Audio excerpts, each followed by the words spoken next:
중이었는데요. 그런데 갑자기 나타난 화물차와 충돌하고 말았습니다. 아니, 이 차량은 어디에서 온 걸까요? 차가 가로질러 온다는 걸 느끼고 브레이크를 밟았을 때는 뭐 이미 너무 가까이 가 있었기 때문에 1차로에서 지금 우회전을 한 제가 거죠? 할 수가 없는 그런 상황이었어요. 네네. 알고 보니 화물차는 택배 운송 차량으로 급히 배달을 가는 중이었다고 하는데요. 아저씨. 아, 운전을 그냥 어쩝니까? 아이고. 택배 차주분한테 제가 나중에 물어보니까 자기도 너무 바빠서 그 당시에 왜 신호를 안 보고 우회전했는지 자기도 기억이 없답니다. 바쁜 거야 다 마찬가지 아니겠습니까? 과실 비율을 한번 볼까요? 택배 차량이 좌회전 차로에서 도로를 횡단했기 때문에 90%, 피하지 못한 제보자에게 10%의 과실이 나왔다고 제보자도 하는데 과실이 잠깐의 시간을 있어요? 아끼려다 오히려 더 많은 시간을 지체하게 했습니다. 예.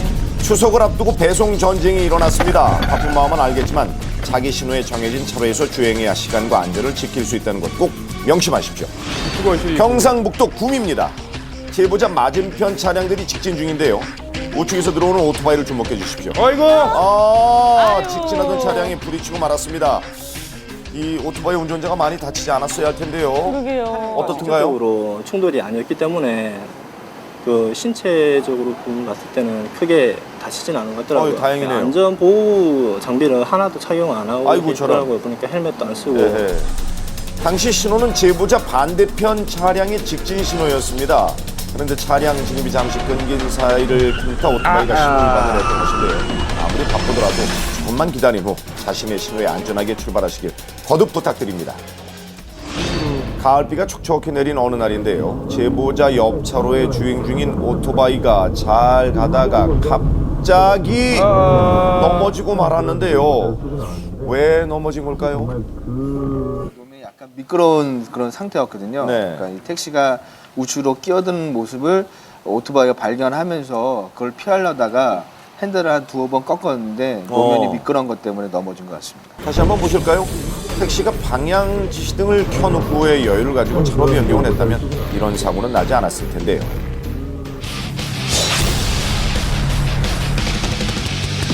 자, 여기는 대구 부산 고속도로입니다. 제보자 옆 1차로에 주행 중인 트럭을 주목해 주십시오. 사다리를 지금 싣고 가는데 어이구 덜컹거렸습니다. 제보자의 차량 앞으로 아이고, 사다리가 어떡해. 날아왔는데요. 범퍼와 충돌한 후 바닥으로 떨어졌습니다. 안 먹고 제보자는 드셨나 놀라서 봐요? 속도를 줄였는데 그런데 그냥 가네요. 트럭은 계속 가버리네요. 예. 그 앞에서 이제 섰다가 이제 그냥 가더라고. 그래가지고 잡으러 갔죠. 네, 사다리가 앞 유리로 날아왔다면 큰 사고로 이어질 뻔했죠. 놀란 마음을 진정시키고 한참을 달려서 드디어 트럭을 발견했습니다. 예. 갓길 정차를 요도해서 트럭 운전자와 대면할 수 있었는데요. 트럭 운전자는 뭐라고 얘기하던가요? 왜 그러냐고 그러길래 뭐 이 차에서 이게 사다리 떨어져가지고 제가 맞았다. 그래서 죽을 뻔했다. 어허. 그러니까 자기는 떨어진지 몰랐대요. 아이고. 묶었으면 거의 뭐 떨어질 일이 없는데 예, 사다리 하나도 도로 위에서 위험한 무기가 되기도 합니다. 따라서 적재물을 싣고 주행할 시엔 작은 곳이라도 꼭 잘 잠금 장치를 해두셔야죠. 아니, 기본이죠. 제보자는 집에 가던 길이었습니다. 어린이 보호구역에서 서행하던 중 옆 차로에 있던 버스에서 지금 승객이 내리는데요. 생각지 못한 상황이라 피할 수가 없었습니다. 어떻게 됐나요?